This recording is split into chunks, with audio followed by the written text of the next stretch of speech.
this morning. It's probably the issue of not ever logging out of the laptop.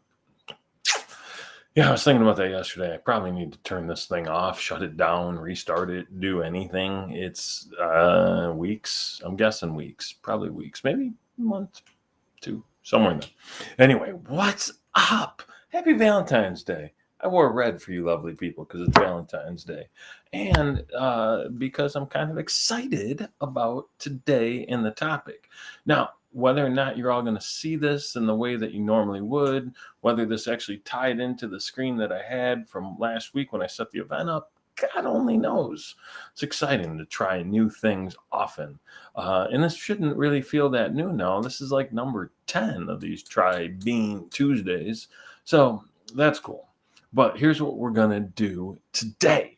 We are going to talk about this book that I have coming out. And the book is coming out in like maybe 3-ish weeks.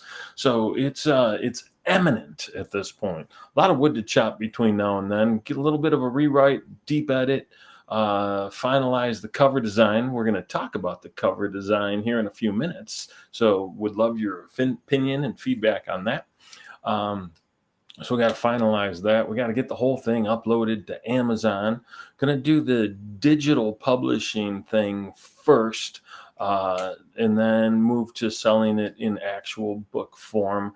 I don't know that it'll ever be a hard copy, but we'll see. We'll see. It'll be a paperback, I'm sure, at some point, and then we'll move into what happens after that. But I'm excited. Got some really, really exciting feedback. Some great feedback from a few friends, in particular from my brother, who, I don't know, he might have written an entire book based on the book that I wrote. So it was pretty interesting. You can always tell when you hit somebody's sweet spot. He had a lot of insight to share. And overall, he liked the book. Although his one point, well, he had a couple of points, but the one that really stuck out was if you're making a book for an audience that grew up on tweets of 280 characters and send filtered images back and forth to themselves on Snapchat all day, how do you expect them to actually read the book? Yeah, that's an interesting question. So now the decision is, do you market to the kids like you wanted to, or do you market to their parents and trying to help the parents help the kids through? Because frankly, that's what this book was all about. It was me trying to help my kid through some tough times. So if I take that approach, maybe that's a better way to go. Then do you change the name? I don't know. That's a good question. And so we'll have to think through that for a minute. But it's all very, very cool. These are interesting challenges to solve and problems to have. So without further ado, what happened? September last year, tough day for my kid, man. Her roommate took too many pills, almost overdosed, and daughter had to stroke her hair while she was throwing up, and basically help this kid stay alive until the paramedics came, her and her other roommate. So that was a really weird scenario. And if you rewind 9 months prior to that, 10 months prior to that, a boy she had dated shortly while in college in her first semester there ended up jumping off a bridge and took his own life. So that's one near and one actual death experience in a 10-month period as a 19-year-old. So rough, man. Really, really rough stuff to process, to understand, to get through, and to make decisions about your own life moving forward. So I did what I knew I could do, right? I started writing some inspirational stuff, and some thoughts that I had that I thought would help her think through things and really get closer to what matters. Because in life, we're surrounded by all of this information, all of these inputs, and all these decisions we have to make on a daily basis. And, sometimes that's really, really cool and easy to deal with. And other times it gets old fast. And the one thing that I know for sure is people that are really clear and really focused on where they're going have a much easier time making decisions than those of us who don't. In fact, it was said about Henry Ford that he was actually obstinate, right? He knew that the Model T car that had sold so well for them for years and basically put Ford Motor on the map um, was old at the end of its life, right? That the design was stale and that other cars were coming out looking fresher. But he kept selling them because people kept buying them. Not because they were the best thing on the block or the coolest thing on the block, but because they were reliable and steady. And because he knew that that's what he wanted to do was sell cars, he didn't move his decision. They say that people that are successful are very quick to make up their mind and very slow to change it. People that are unsuccessful are very slow to make up their mind and they're very quick to change it.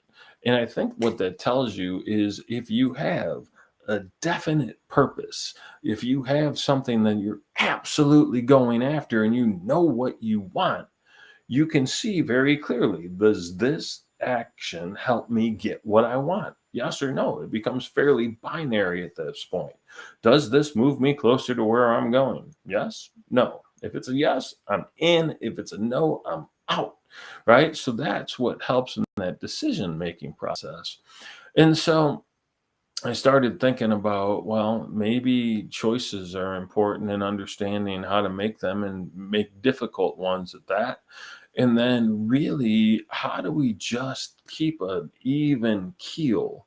I got advice when I was 25 years old from a boss named Chip Vance. And, it's interesting. When I was down in Columbus, Ohio, Chip actually worked at a company called CompuWare here in the Detroit area before moving back to work with his mom and his mom's company in Columbus, where I was working.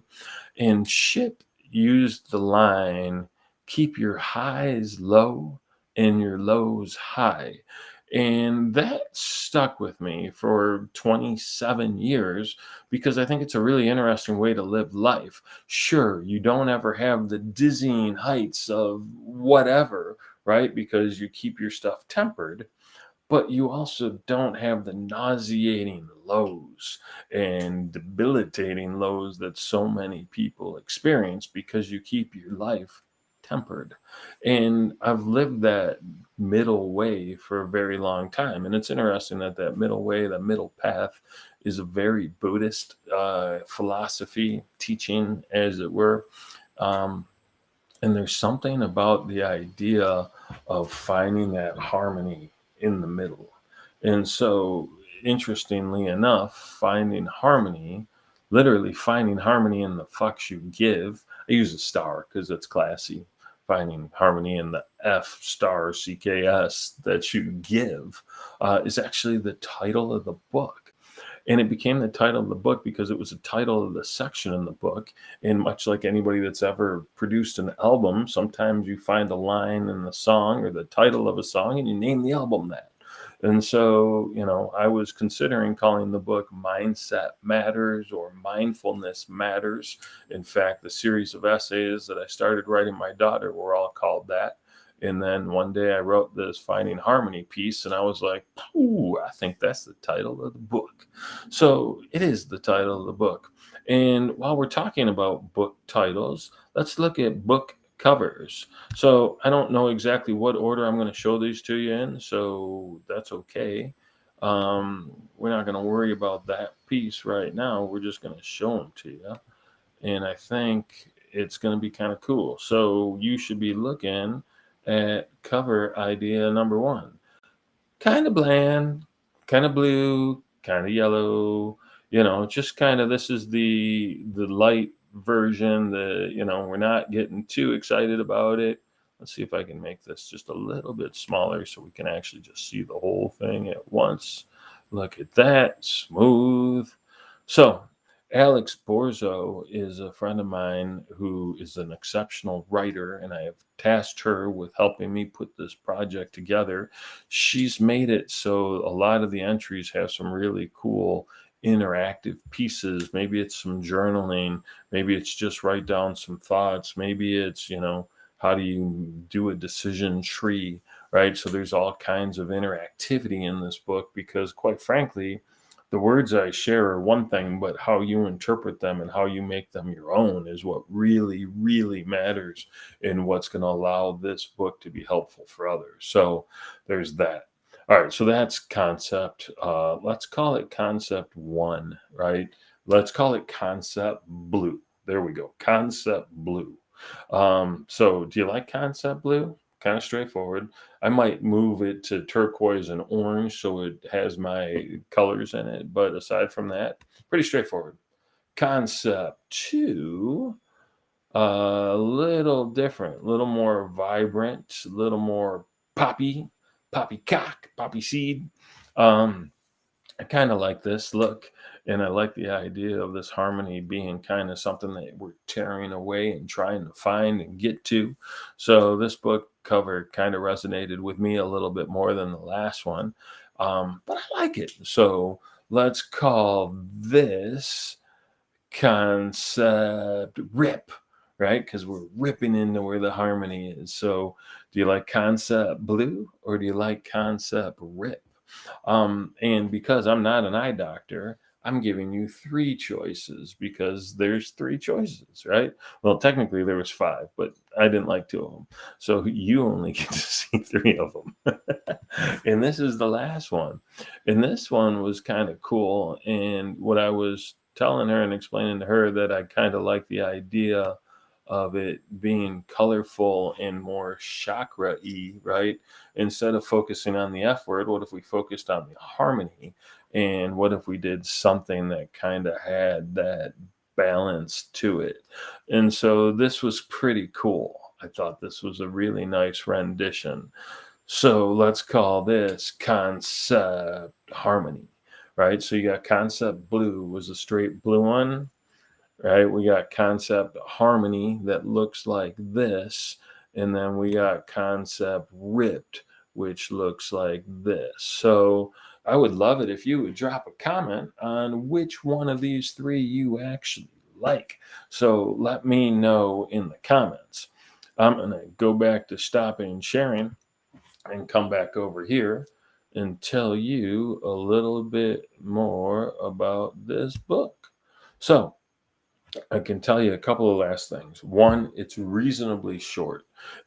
It's like not even 20,000 words short. So it's a quick read. You can bail through this thing in an hour. Although honestly, I set it up that it was like a blog a day, right? So this today we're going to read about the power of self-talk, which is one of the sections, and we'll do our little exercise. And then the next day, and this is by nowhere near in order, we'll read about the highlight reel, which is this construct of, how we just sit around and compare our lives to everybody else's highlight reel, right? So it's all about trying to alleviate some of the mental health challenges. It's really fairly well bred in Stoic philosophy. It was interesting reading my brother's comments, and he must have referred to Stoics like 15 times because he kept relating this book to that. And he knows that I've read enough Stoicism to understand Stoicism. So I think it was kind of a cool way for us to bond a little bit. That said, there's each one of these sections isn't going to take more than 5 minutes to read and 10 minutes to do the activity and get back on your way. And one of the keys to success that we all know is consistency. So if we take this light action every single day, by the end of the month, we're going to be significantly better out than when we started. And then the idea is you just go back and revisit the lessons that stood out, or the lessons that you really need to learn, or the lessons that matter most in this moment. Because the one thing I know for sure is there are lessons that matter more or less depending on the situation. So that's what I've got, man. It's out. It's it's not out, but it's gonna be out again. March 2nd is the date we're looking for. You can find more information at trybean.com/finding harmony. And I'll drop this video in there as well so people can take a look at that. And then, let me know, especially about the book cover. I'm very, very curious to hear about the book cover. And think the name's final, but I've had is the name final over the weekend. So we're going to play around with that. And then I got to figure out this idea is who am I marketing to? Am I trying to get the parents, or am I going to try and get the 20-year-olds? Let me know. Do you have a 20-year-old that actually reads books? That would be interesting to know too. All right, y'all. Thank you very much. I'll look forward to seeing you again. We'll get into the deeper dive on what's actually in the book, and we'll roll through that next Tuesday, 10 a.m. See you then.